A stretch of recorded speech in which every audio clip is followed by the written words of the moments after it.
Ring warm को हम और क्या कहते हैं? डर्मेटोफाइटोसिस। रिंग वॉर्म का दूसरा नाम क्या है? डर्मेटोफाइटोसिस। इसमें क्या होता है डर्मेटोफाइटोसिस या रिंग वॉर्म के अंदर?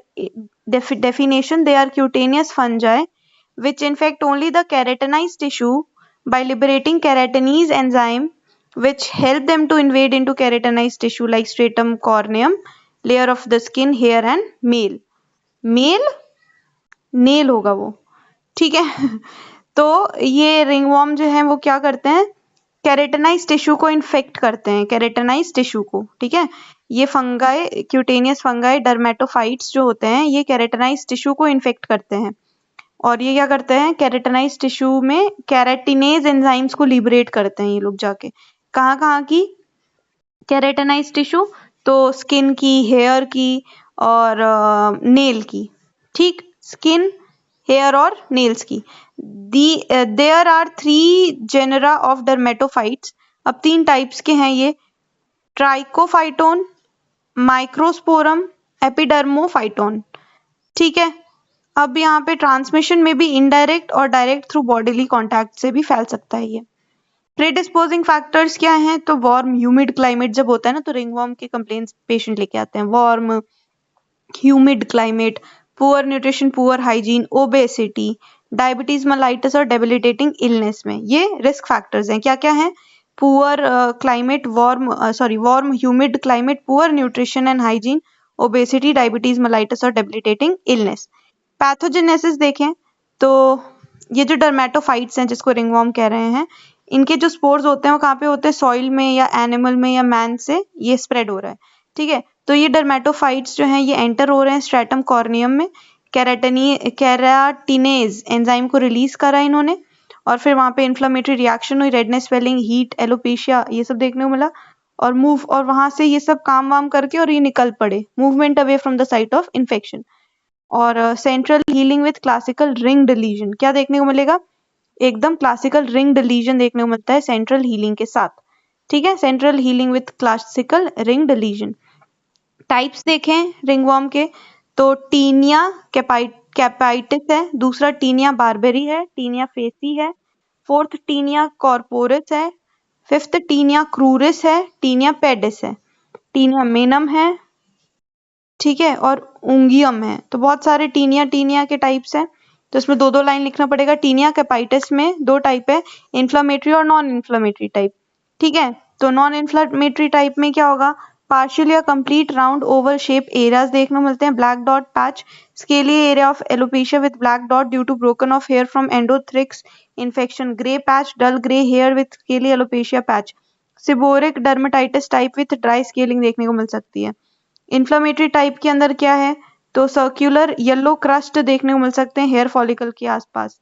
Patient have mousy odour inflammatory type में, ठीक है। तो ये टीनिया कैपाइटिस हो गया। टीनिया कैपाइटिस में नॉन इन्फ्लेमेटरी टाइप में तो ग्रे पैच देखने को मिल रहा है, ग्रे पैच, ठीक है, grey patch, dull grey hairs देखने को मिल रहे हैं और स्केली एलोपेशिया पैच। और इन्फ्लेमेटरी टाइप में तो कैसा हो गया? सर्कुलर येलो कलर का क्रस्ट देखने को मिल रहा है और माउजी ऑर्डर है।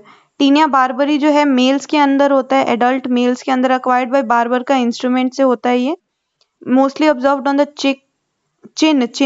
चिन neck maxillary areas, chin neck में और मैक्सिलरी एरियाज में होता है बार्बर वाला टीनिया बार्बेरी।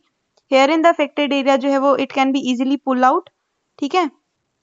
और यहाँ पे सुपरफिशियल टाइप हो सकता है, सर्सिनेट टाइप हो सकता है, नॉन इन्फ्लेमेटरी टाइप हो सकता है और इन्फ्लेमेटरी टाइप हो सकता है, ठीक है। तो एंटी फंगल ट्रीटमेंट देते हैं।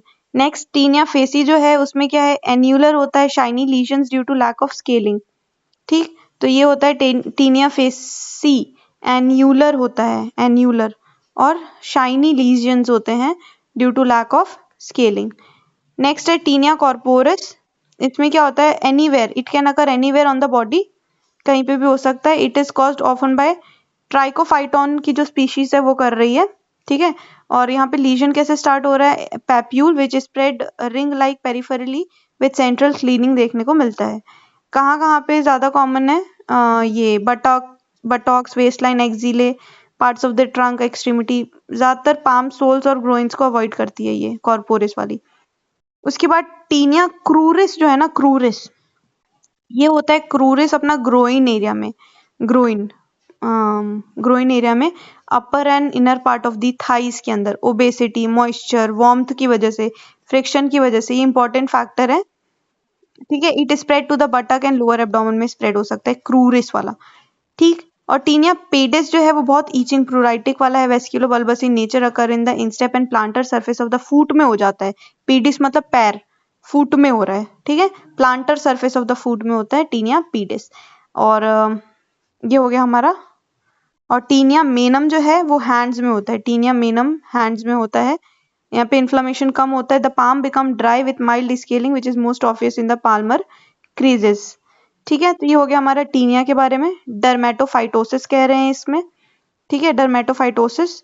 और ये कैसे, इसकी पैथोफिजियोलॉजी क्या थी, pathogenesis, spores from the soil, animal, man, dermatophytes release हुए, एंटर हो गए स्ट्रेटम कॉर्नियम में, कैराटिनेज को इन्होंने रिलीज किया, इन्फ्लेमेटरी रिएक्शन हुआ, रेडनेस, स्वेलिंग, हीट, एलोपेशिया हुआ, movement away from the site of infection, और central healing with classical ringed lesion. Tinea capitis, tinea barbae, tinea capitis, tinea barbae, tinea faciei, tinea corporis, tinea cruris, cruris अपना genital groin वाला area है, upper and inner part of the Thai.